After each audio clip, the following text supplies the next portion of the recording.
Hello everyone, मैं हूं जयेश राजगौर और स्वागत है आप सभी का इस नए इंटरेस्टिंग यूट्यूब वीडियो में। दोस्तों, हम पढ़ रहे हैं क्लास 12 का इकोनॉमिक्स और आज हम शुरुआत करने जा रहे हैं एक नए चैप्टर की, chapter number 9, money market and capital market in India. कुल मिलाकर के 8 मार्क्स का ये चैप्टर है, काफी लेंथी चैप्टर है, लेकिन कुछ आईएमपी क्वेश्चंस और टिप्स एंड ट्रिक्स के साथ हम इन वीडियो सीरीज के अंदर, इन लेक्चर सीरीज के अंदर सारे इंपॉर्टेंट टॉपिक्स कवर करने वाले हैं। आज सबसे पहले लेते हैं एक brief introduction about what this market is all about and what this chapter is all about. दोस्तों, इंडिया की अर्थव्यवस्था यानी हमारा फाइनेंशियल सिस्टम, ये पूरी तरह से अलग अलग फाइनेंस पे चलता है, फिर वो पब्लिक फाइनेंस हो, कॉर्पोरेट फाइनेंस हो या पर्सनल फाइनेंस। और ये फाइनेंस एक बैकबोन की तरह है। बिना फाइनेंस के अर्थव्यवस्था चरमरा जाएगी, अर्थव्यवस्था टिक ही नहीं पाएगी। अर्थव्यवस्था को सक्सेसफुली चलाने के लिए, फंड्स को मोबिलाइज करने के लिए, फंड्स को प्रॉपरली एलोकेट करने के लिए फाइनेंशियल मार्केट्स की जरूरत पड़ती है। ये चैप्टर उन्हीं फाइनेंशियल मार्केट्स के बारे में। हमारी अर्थव्यवस्था में बहुत सारी अलग अलग चीजें हैं, उनमें से एक इंपॉर्टेंट चीज है फाइनेंशियल मार्केट। और फाइनेंशियल मार्केट में दो महत्वपूर्ण मार्केट हैं, money market and capital market. इस चैप्टर के जरिए आप सीखेंगे कि मनी मार्केट और कैपिटल मार्केट में कौन से प्लेयर्स हैं, कौन से लोग हैं जो यहां पर लेन देन करते हैं। ये मार्केट भले ही पैसों का हो, लेकिन यहां पर पैसे का परचेज या सेल नहीं होता, लेकिन यहां पर सेल और परचेज होता है मॉनिटरी इंस्ट्रूमेंट्स का, वो चीजें जो पैसा नहीं, पैसे के जैसी हैं, जो हाईली लिक्विड हैं। हाईली लिक्विड मतलब जिनके बदले में आसानी से पैसा मिल सकता है, जो कन्वर्टिबल इन मनी है, उन्हें कहते हैं हाईली लिक्विड। और ऐसे इंस्ट्रूमेंट्स का जहां लेन देन होता है उन्हें फाइनेंशियल मार्केट कहते हैं। अपने देश में दो important financial market, money market और कैपिटल मार्केट। और इसीलिए जब बात करते हैं हम इंट्रोडक्शन की, तो याद रखिए finance is the backbone of an economy. अर्थव्यवस्था का बैकबोन पैसा है, बिना पैसे के व्यवस्था नहीं चल सकती। Finance is the backbone of any economy. Finance basically refers to the management of money. It includes funds needed by individuals, business houses and the government for various purposes. The financial system of the country is responsible for the mobilization and allocation of funds. यानी अगर आपके पास एक व्यवस्था होगी, एक system होगा, तो आप पैसे का लेन देन प्रॉपरली कर पाएंगे, पैसे को मैनेज कर पाएंगे, मोबिलाइज कर पाएंगे। मोबिलाइज करना यानी मूव करना एक जगह से दूसरी जगह। तो ये सिस्टम ही अगर अच्छे से नहीं चलेगा तो फिर फाइनेंस सिस्टम अगर ना हो तो इकोनॉमी गड़बड़ा सकती है। हमारे देश के फाइनेंशियल सिस्टम में 4 इंपॉर्टेंट पिलर्स हैं। एक है फाइनेंशियल इंस्टीट्यूशंस यानी संस्थाएं, बैंक्स, आरबीआई जैसी। फिर है फाइनेंशियल मार्केट जो हम इस चैप्टर में पढ़ने वाले हैं। इसके अलावा है फाइनेंशियल इंस्ट्रूमेंट्स जिनके जरिए मार्केट में डीलिंग्स होती है। और फिर है फाइनेंशियल सर्विसेज जिनका हम सब लाभ उठाते रहते हैं। तो ये 4 इंपॉर्टेंट पिलर्स हैं जो कि फाइनेंशियल सिस्टम को चलाते हैं। इस चैप्टर में वी विल डिटेल में study about money market and capital market. My dear students, financial market refers to a market where sale and purchase of financial assets such as bonds, stocks, derivatives, government securities, फॉरेन करेंसी एक्सेट्रा। यहां पे purchase sale होता है। किसका purchase sale होता है? बॉन्ड्स का, शेयर्स का, स्टॉक्स का, सरकारी दस्तावेजों का, सरकारी सिक्योरिटीज का, ट्रेजरी बिल्स का, प्रोमिसरी नोट्स का। यहां डायरेक्ट पैसे का लेन देन नहीं होता है, लेकिन पैसे की जैसी वैल्यूएबल इन चीजों का यहां पर परचेज और सेल होता है। Financial markets operate through banks, non banking financial institutions, brokers, mutual funds, discount houses. ये वो प्लेयर्स हैं जो ये लेन देन करते हैं। ये जो अलग अलग ऊपर हमने चीजें पढ़ी, वो आपको ये बैंकिंग, नॉन बैंकिंग संस्थाएं ही लेने देने में मदद करेंगी। Financial markets include 2 distinct markets, एक है मनी मार्केट और दूसरा है capital market. So my dear students, these are the 2 important markets जिनके बारे में ये चैप्टर है पूरा, एक मनी मार्केट और एक कैपिटल मार्केट। सिंपल और बेसिक तरीके से अगर मैं समझाऊं मनी मार्केट, तो मनी मार्केट एक ऐसा मार्केट है जो शॉर्ट टर्म फंड्स के लिए है। किसके लिए है? शॉर्ट टर्म फंड्स के लिए। मनी मार्केट किसके लिए है? शॉर्ट टर्म फंड्स के लिए।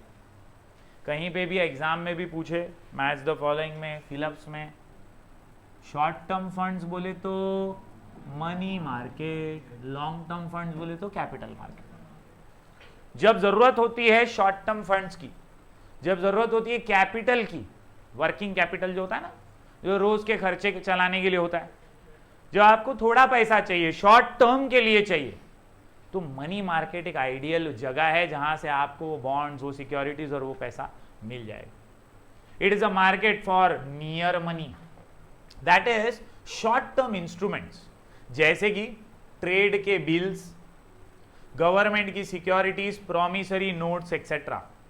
ऐसे इंस्ट्रूमेंट्स हाईली लिक्विड होते हैं, मतलब आसानी से पैसे में कन्वर्ट हो जाते हैं, लेस रिस्की होते हैं और इजीली मार्केटेबल होते हैं, और इनका मैच्योरिटी पीरियड 1 साल या उससे भी कम होता है।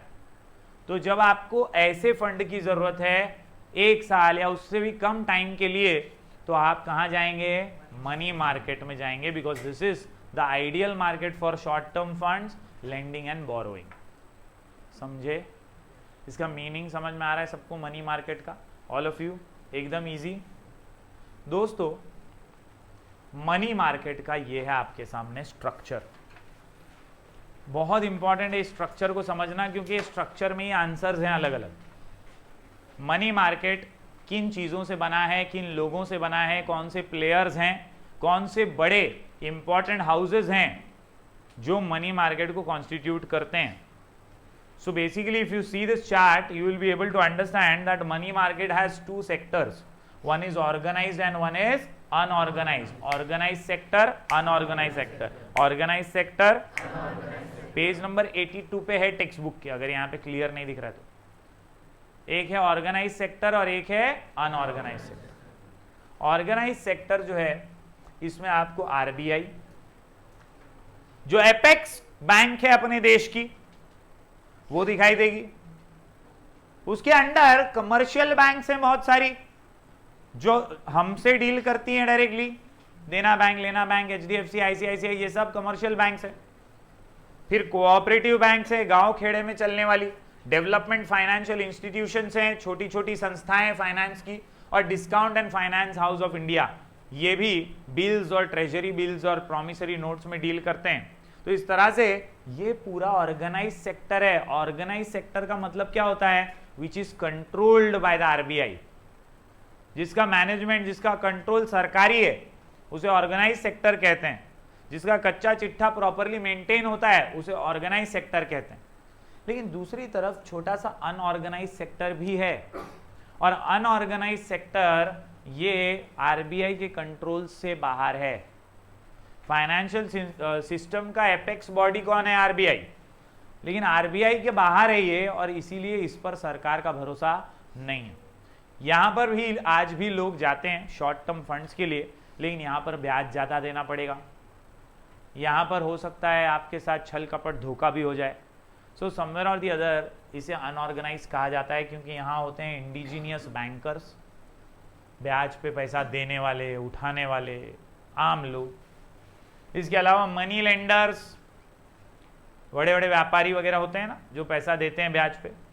इसके अलावा unregulated non banking financial intermediaries, यानी एजेंट्स और बिचौलिए, जो बैंक के बिहाफ पे भी इनडायरेक्टली काम कर रहे होते हैं। तो इस तरह से ये है अनऑर्गेनाइज्ड सेक्टर, और अनऑर्गेनाइज सेक्टर पे आरबीआई कंट्रोल नहीं होता। दोनों ही सेक्टर हैं, ये वास्तविकता है, और कहीं ना कहीं ज्यादा नहीं तो भी कुछ हिस्सा तो फाइनेंस का अनऑर्गेनाइज सेक्टर में है, और इसे हम ठुकरा नहीं सकते। My dear students, organise sector, the organise sector of the money market consist of RBI, commercial banks, cooperative banks, regulated financial intermediaries etcetera. आज डिस्कस करते हैं आरबीआई को। मतलब आज के इस लेक्चर में मेजरली अपन अपने ऑर्गेनाइज सेक्टर का जो पहला बड़ा पार्टनर है, बड़ा प्लेयर है, आरबीआई, जो कि एपेक्स बैंक है, उसी के बारे में अपन डिटेल में बात करते हैं। Reserve bank of India. Every country in the world has a central bank. हर देश में एक होता ही है ना, अपने देश का रिजर्व बैंक ऑफ इंडिया है, दूसरे देशों में अपना अपना बैंक होता है जो करेंसी नोट्स प्रिंट करता है, जो सरकार के बिहाफ पे एक्ट करता है। देश की सर्वोच्च बैंक को हम सेंट्रल बैंक कहते हैं, आरबीआई कहते हैं हमारे देश में। It is at the apex of the banking system. It is entrusted with the responsibility of regulating the money market in the country. पूरे मनी मार्केट को रेगुलेट करने का काम ये केंद्र बैंक करती है, सेंट्रल बैंक करती है। पूरे मनी मार्केट को चलाने का काम ये सेंट्रल बैंक करती है।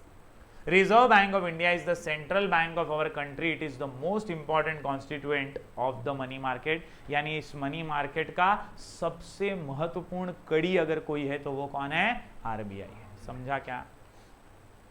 कुछ डेफिनेशन है पॉपुलर आरबीआई के बारे में, क्या है? डॉक्टर एमएच डीकॉक कहते हैं central bank is one which constitutes the apex of monetary and banking structure of the country. कुछ नया नहीं है, सिंपल सी बात है। वो बोल रहा है सेंट्रल बैंक वो बैंक होती है जो सबसे टॉप पे होती है देश की फाइनेंशियल सिस्टम में। इसके अलावा W.A. शॉ कहते हैं central bank is a bank which controls credit. Which controls credit, credit यानी सर्कुलेशन ऑफ मनी। तो सेंट्रल बैंक के हाथ में पावर है कि वो सर्कुलेशन को कंट्रोल करे। कब मार्केट में कितना पैसा होना चाहिए, कब मार्केट से पैसा निकाल लेना चाहिए, ये पूरी प्रक्रिया को कंट्रोल आरबीआई करती है, सेंट्रल बैंक करती है। समझ में आ रहा है? दो डेफिनेशन सभी को। दोस्तों आज का अपना answer functions of reserve bank of India, बहुत फेमस आंसर है, आ चुका है बोर्ड एग्जाम में। Functions of reserve bank of India, या हम फंक्शंस ऑफ सेंट्रल बैंक भी बोल सकते हैं। आंसर कुल मिलाकर के 8 पॉइंट्स का है। आंसर का नाम सीबीआई प्रो, आंसर का नाम सीबीआई प्रो, आंसर का नाम सीबीआई प्रो। अरे आंसर का नाम सीबीआई प्रो। हम क्या पढ़ रहे हैं आज आदित्य? हम पढ़ रहे हैं money market and capital market in India. हमने अब तक क्या देखा? हमने देखा कि यार फाइनेंस ये बैकबोन है फाइनेंशियल सिस्टम का। अलग अलग प्रकार के फाइनेंस हैं, पर्सनल फाइनेंस, पब्लिक फाइनेंस और कॉर्पोरेट फाइनेंस। सबको फाइनेंस तो लगता ही है, और ये फाइनेंस फाइनेंशियल सिस्टम के जरिए आता है, जिसमें 4 इंपॉर्टेंट चीजें हमने देखी। उनमें से एक financial market, financial institution, financial instruments और फाइनेंशियल सर्विसेज। हम इस चैप्टर में फाइनेंशियल मार्केट पढ़ रहे हैं, और वो 2 टाइप की है, मनी मार्केट और कैपिटल मार्केट। मनी मार्केट में 2 सेक्टर है, ऑर्गेनाइज्ड और अनऑर्गेनाइज्ड। ऑर्गेनाइज्ड में सबसे टॉप पे कौन है? आरबीआई। और इसीलिए अब अपन शुरू करने जा रहे हैं आज का अपना answer, functions of RBI, functions of RBI. Answer का नाम सीबीआई प्रो, आंसर का नाम सीबीआई प्रो। अरे आंसर का नाम सीबीआई प्रो, अरे आंसर का नाम सीबीआई प्रो। सी से custodian of foreign exchange reserves, C से कंट्रोलर ऑफ क्रेडिट, सी से collection and publication of data, B से 2 पॉइंट्स है बैंकर टू द गवर्नमेंट और बैंकर्स बैंक। इसके अलावा आई से इश्यू ऑफ करेंसी नोट्स, और प्रो बोले तो प्रोमोशनल एंड डेवलपमेंटल फंक्शन, और ओ से अदर फंक्शंस। एक एक करके सारे पॉइंट समझ लेते हैं और डिटेल में इस आंसर को प्रैक्टिस करना है। 9वें चैप्टर का पहला आंसर। दोस्तों सबसे पहले custodian of foreign exchange reserves. Custodian का मतलब ये होता है जो कस्टडी में रखे, अपने पास रखे। आरबीआई अपने पास रखती है फॉरेन एक्सचेंज रिजर्व्स को, जो बाहर की करेंसी है, जो बिजनेस इंपोर्ट एक्सपोर्ट से हुआ होगा, और जो भी लेन देन की प्रक्रिया फॉरेन करेंसी में हुई है, उसके पूरे रिजर्व्स किसके कस्टडी में होते हैं? आरबीआई के। तो पहला फंक्शन इसका यही है कि ये फॉरेन एक्सचेंज के रिजर्व्स को मेंटेन करती है।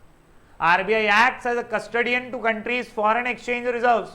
It has to maintain the official rate of exchange of rupee as well as ensure its stability. हम अक्सर न्यूज में सुनते रहते हैं ना, रुपया डॉलर के मुकाबले गिर गया, रुपीस का भाव कम हो गया, रुपए की मजबूत स्थिति, ऐसे अलग अलग बातें अपने को समझ में आती नहीं है। यहां पर यह बताने की कोशिश है कि यह आरबीआई ही है जो कंट्रोल करता है प्राइस स्टेबिलिटी को। वर्ल्ड बैंक के सामने अपने देश के रुपीस का भाव गिरना नहीं चाहिए बार बार लगातार। उसको मजबूत स्थिति में लाने के लिए अपने पास रिजर्व्स होने चाहिए, और वो फॉरेन एक्सचेंज रिजर्व जो है वो आरबीआई ही कस्टडी में रखता है। RBI also undertakes to buy and sell the currencies of all members of International Monetary Fund. मतलब इन्हीं रिजर्व्स के जरिए आरबीआई अक्सर कोशिश करती है आईएमएफ के जितने भी मेंबर नेशन है उनकी करेंसी बाय और सेल करती रहती है। इससे मजबूती मिलती है हमारे देश की करेंसी को। पहला सी समझ में आया, custodian of foreign exchange reserves, custodian of.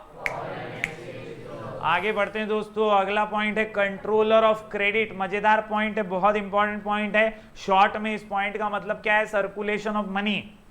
हमने नोटबंदी को भी देखा है, हमने देखा कैसे बैंकों ने पैसा अपने पास ले लिया और फिर बाद में दिया 2000 की नोट के हिसाब से। जब उनको लगा कि अब जितना लेना था वो ले चुके और जितना देना था वो दे चुके हैं, अब 2000 के छुट्टे नहीं मिल रहे, तो उन्होंने 2000 की नोट को भी वापस ले लिया और अब वो भी बंद कर दिया और सर्कुलेशन कंप्लीट हुआ। ये पूरा एक साइकिल है, इसी को बोलते हैं कंट्रोल ऑफ क्रेडिट। लोग बोलते हैं कि 2000 की नोट बंद कर दिया मोदी एड़ा चालू ही क्यों किया था, लेकिन उसके पीछे एक रीजन है, जो साइकिल है, जो कंट्रोल है क्रेडिट का, वो आरबीआई के हाथ में है। और वो टाइम पे जल्दी जल्दी लोगों को ज्यादा पैसा देना था, तो जल्दी जल्दी ज्यादा पैसा देगा कैसे, उतना डिनोमिनेशन भी तो होना चाहिए। तो उन्होंने 2000 का नोट बनाया कि यार तेरे को 20,000 देने का है, 2000 की नोट ले, और वो टाइम पे सर्कुलेशन इजीली हो पाया।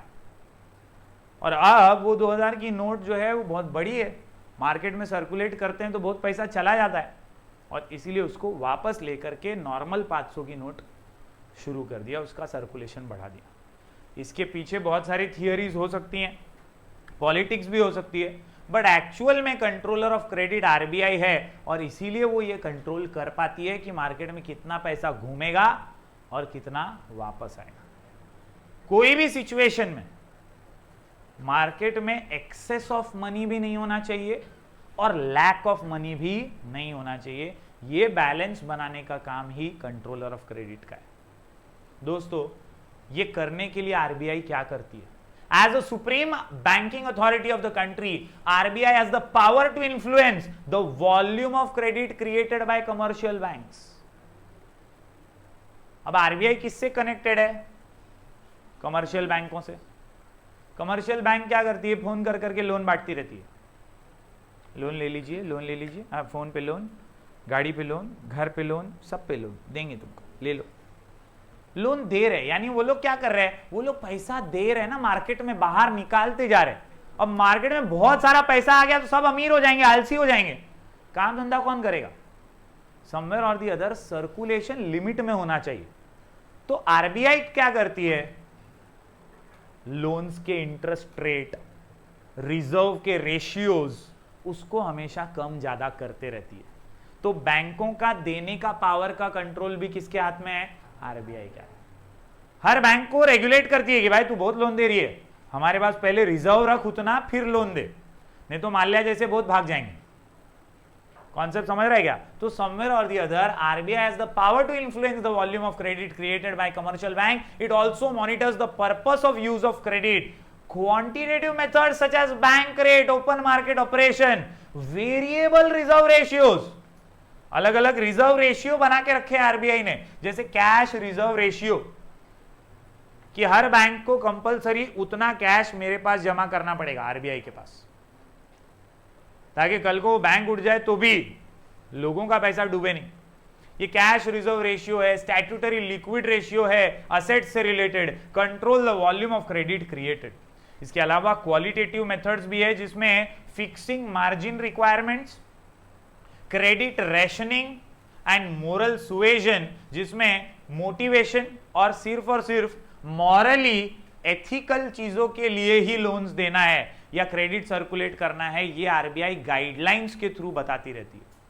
समवेयर और the other my dear students, controller of credit होने के नाते आरबीआई के ऊपर सबसे बड़ी जिम्मेदारी है बैलेंस बनाना इकोनॉमी में, एक्सेस और लैक का। कहीं पे भी ओवर एक्सेस मनी का नहीं होना चाहिए मार्केट में, और कहीं पे भी कमी नहीं होनी चाहिए सर्कुलेशन में। This helps in regulating the credit in the country. 2 C समझ रहे हैं? पहला custodian of foreign exchange reserve, दूसरा कंट्रोलर ऑफ क्रेडिट। समझ रहे हैं एवरीवन? अगला क्या है? अगले पॉइंट की बात करें तो ये है collection and publication of data. RBI का काम है, डेटा हमेशा उसके पास होता है, होना चाहिए, ये जरूरी है। नोटबंदी भी ऐसी हवा में नहीं कर दिया गया ना, उससे पहले डेटा निकाला गया कि कितनी 500 एंड 1000 की नोट हमने सर्कुलेट किए आरबीआई ने, और कितनी हमको वापस आने वाली। तुमने देखा रहेगा एंड में वो लोग ने पब्लिश भी किया कि हमने इतने इतने लाख रुपए की नोट्स बांटी थी, सर्कुलेट की थी, और अब उतनी वापस आ गई। समझ में आ रहा है क्या? तो अगर जो एक्स्ट्रा आई है या नहीं आई है तो वो ब्लैक मनी है। कॉन्सेप्ट समझ रहा है क्या? तो बहुत जरूरी है डेटा का होना, और वो भी काम आरबीआई करती है। RBI collects and compiles statistical information related to banking and other financial sectors of the economy. Banker to the government, ये अग्री डिसअग्री में आता है, पॉइंट को मार्क कर लेना, बहुत फेमस पॉइंट है, 4 मार्क के लिए अलग से पूछा जाता है। आरबीआई को सरकार की बैंक भी बोलते हैं, बैंकर टू द गवर्नमेंट। यानी क्या? यानी कि ये गवर्नमेंट के बिहाफ पे काम करती है। गवर्नमेंट को कहीं पेमेंट करना है तो आरबीआई करेगी, गवर्नमेंट को किसी से पेमेंट लेना है तो आरबीआई ले लेगी उसके बिहाफ पे, गवर्नमेंट को स्टेट की कोई गवर्नमेंट को लोन देना है तो आरबीआई देगी। समझ में आ रहा है? इस प्रकार से आरबीआई पूरी तरह से सरकार के बिहाफ पे पेमेंट लेने और देने का काम करती है, and that is why it is banker to the government, acts as a banker, agent and advisor, banker, agent and advisor, banker, agent and advisor to the सरकार। गवर्नमेंट के लिए 3 काम करती है, एक बैंकर का, एक एजेंट का और एक एडवाइजर का। It transacts the business of both the central and state government. It accepts money as well as makes payments on behalf of these government. It also undertakes management of public debt, यानी जो भी loan लिया है सरकारों ने, केंद्र की हो या राज्य की, वो लोन को मैनेज करने का काम भी ये आरबीआई ही करती है। My dear students, it advises the government on wide range of economic issues. मतलब अगर प्राइम मिनिस्टर को कोई बड़ा निर्णय लेना है, सब्सिडी देनी है किसी चीज पे, या नोटबंदी करनी है, डीमोनेटाइजेशन, तो वो डायरेक्ट हवा में नहीं कर सकता, उसको पहले आरबीआई से कंसल्ट करना पड़ेगा कि इज इट पॉसिबल, क्या हम कर सकते हैं, क्या स्केल पे कर सकते हैं, कैसे कैसे कर सकते हैं। वो एडवाइस देगी आरबीआई, उसके बाद ही कोई डिसीजन लिया जा सकता है, वरना it is not possible. Banker to the government समझा? हम पढ़ रहे हैं सीबीआई प्रो। सी से कितने पॉइंट? 3। पहला custodian of foreign exchange reserve, दूसरा कंट्रोलर ऑफ क्रेडिट, तीसरा collection and publication of data, और बी से अभी अभी देखा बैंकर टू द गवर्नमेंट। एक और बी है अपने पास, बैंकर्स बैंक। ये भी अग्री डिसअग्री में आता है, इसको मार्क कर लो 4 मार्क के लिए। बैंकर्स बैंक यानी जितनी भी कमर्शियल बैंक है ना, उन बैंकों की बैंक है आरबीआई। कमर्शियल बैंकों की बैंक आरबीआई कमर्शियल बैंकों को गाइडलाइन देती है, उनके रूल्स एंड रेगुलेशंस डिसाइड करती है, वो कितना पैसा देंगे, कितना पैसा लेंगे, हमारे पास कितना रखेंगे, वो सबकी गाइडलाइंस देती है। बेसिकली जैसे हमारा खाता यहाँ की कमर्शियल बैंक्स में है, वैसे कमर्शियल बैंकों का खाता आरबीआई में है। And that is why RBI exercises statutory control. Statutory मतलब क्या? पूरा गवर्नेंस, पूरा hold, official control over the commercial banks. All scheduled banks are compulsorily required to maintain a certain amount और minimum of cash reserves with RBI against their demand and time liabilities.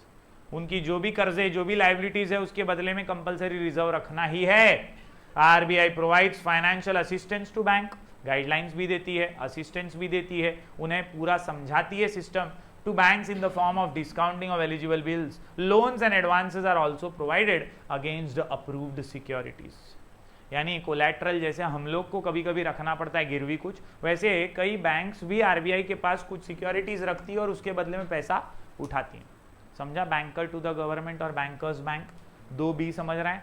आते हैं अगले point पे। आई सबसे आसान point, issue of currency notes. Issue of सबसे monopolist वाला ये काम है, देश में और किसी को ये अधिकार नहीं है, सिर्फ किसको है? सेंट्रल बैंक को। सिर्फ आरबीआई को ये अधिकार है कि वो करेंसी नोट्स को इशू और प्रिंट कर सके। RBI has the sole right to issue currency notes of all denominations except 1 rupee note and coins. 1 रुपए का नोट और कॉइन जो है वो अपनी पार्लियामेंट देती है। As per the minimum reserve system of 1957 RBI is required to maintain minimum gold and foreign exchange reserve of rupees 200 crore, out of which at least 115 crore should be in gold and remaining 85 crore should be in terms of foreign currency and government securities. मतलब RBI को बोला गया है कि इतना reserve तो तुम्हारे पास भी हमेशा एक्स्ट्रा सरप्लस बचना चाहिए, तुम्हारा रिजर्व है ये तुमको रखना है।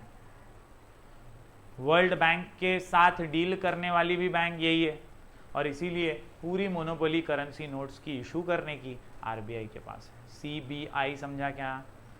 Custodian of foreign exchange, controller of credit, collection and publication of data, B से 2 banker to the government bankers bank, I से issue of currency note. CBI समझा क्या एवरीवन?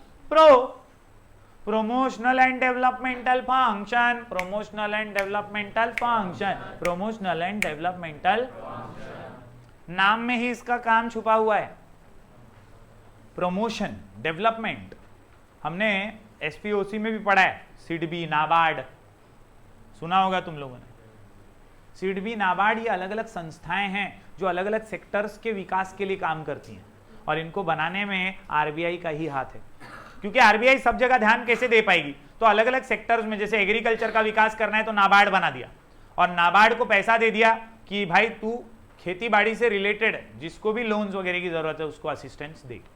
समझ में आ रहा है? तो ऐसे प्रमोशनल और डेवलपमेंट के काम भी आरबीआई करती है। RBI also perform certain promotional and developmental functions such as extending banking services to semi urban and rural areas. गांव खेड़े तक बैंकिंग सुविधाएं पहुंचनी चाहिए, गरीब किसानों को, वर्कर्स को, लेबर्स को, सभी को बैंकिंग सिस्टम से जुड़ना चाहिए। इसलिए आरबीआई रूरल एरियाज तक काम करती है, उनको सिक्योरिटी डिपॉजिटर्स को प्रोवाइड कराती है, development of specialised institutions for agricultural credit, industrial finance etcetera. तो कुल मिलाकर के to promote various sectors and development of various sectors RBI does this. आखिरी पॉइंट पे आते हैं दोस्तों। आखिरी पॉइंट है अदर फंक्शंस। प्रो में ओ बोले तो other functions. RBI acts as a clearing house for settling the accounts between member banks। आप चेक लिख के देते हो मेरे को फीस का, वैसे दे तो नहीं रहे हो टाइम टू टाइम, लेकिन जब देते हो तो वो मैं मेरे बैंक में जाके डालूंगा ना। आपकी बैंक कोई और है, आपकी बैंक कोई और है, मेरी बैंक कोई और है, लेकिन आपका चेक मेरे अकाउंट में जाता है और वो क्लियर हो जाता है। समझ में आ रहा है concept?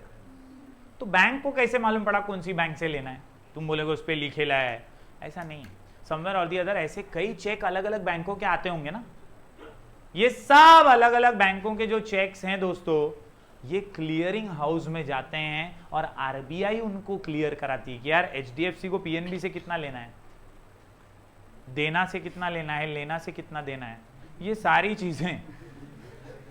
RBI acts as a clearing house for settling the accounts between its member banks as a lender of last resort. ये वर्ड को अंडरलाइन कर दो, lender of last resort, lender of last resort. ये भी agree disagree में ये line आ चुकी है।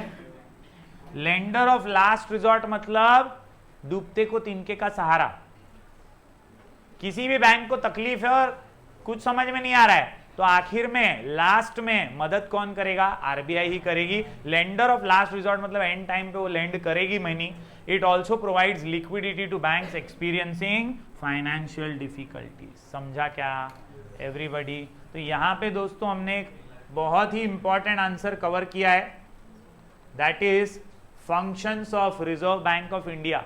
ओवरऑल अगर देखें तो अपन पढ़ रहे हैं money market and capital market of India, जिसमें मनी मार्केट का स्ट्रक्चर हमने देखा और मनी मार्केट के स्ट्रक्चर में अपन ने देखा ऑर्गेनाइज्ड और अनऑर्गेनाइज्ड। ऑर्गेनाइज्ड में एक आरबीआई, ऐसे बहुत सारे अलग अलग सेक्टर्स हैं, अलग अलग प्लेयर्स हैं जो ऑर्गेनाइज्ड और अनऑर्गेनाइज्ड में हैं। हमने आज आरबीआई पढ़ा और उसके फंक्शंस पढ़े। फंक्शंस का नाम सीबीआई प्रो, फंक्शंस का नाम सीबीआई प्रो। तो मैं उम्मीद करता हूं ये 8 पॉइंट्स आप लिख के प्रैक्टिस करेंगे, क्योंकि बड़ा आंसर है और एग्जाम में कई बार आ चुका है। तो जरूर जरूर जरूर इसको अच्छे से पढ़ना, 2-3 बार रिवाइज करना और 2-2 पॉइंट्स लिखना बिना देखे प्रैक्टिस करना। हम मिलेंगे फिर एक बार कुछ और नए वीडियोस के साथ, तब तक के लिए do like, share and subscribe.